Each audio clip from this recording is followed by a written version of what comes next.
When you hear California Gold Rush, what do you think of? Riches, adventure, opportunity? Well, hold on to your horses, because there's more to the story than meets the eye. Sure, it was a dream of riches for many, but it was also a nightmare of tragedy for others. Behind the shimmering facade, there's a dark truth that most people don't know. First, it was a genocide. Local Native Americans were displaced from their lands. From the gold rush, disease and violence broke out, and within a few years, over 100,000 indigenous people perished. Their land was grabbed, their culture destroyed. Second, it was an environmental disaster. Hydraulic mining destroyed the entire landscape. Rivers were polluted with mercury and chemicals. Forests and farmlands were damaged beyond repair.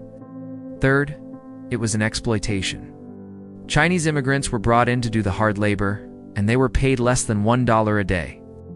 The foreign miners' tax was imposed on them, and they were denied basic rights.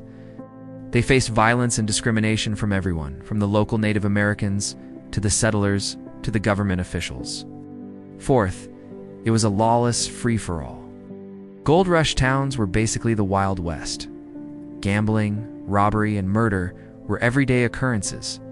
There was no law and order. It was every man for himself. And fifth, it was a false dream. Most miners went home with nothing, not even enough to pay for their passage to California. The rich people got rich, mainly the merchants and suppliers, like Levi Strauss and the banks and saloons. But for the miners, it was a dream that turned into a nightmare.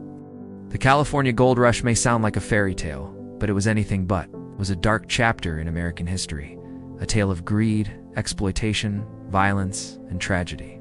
So next time someone talks about the gold rush, just remember it wasn't all gold and glitter. That's 1 minute. See you tomorrow.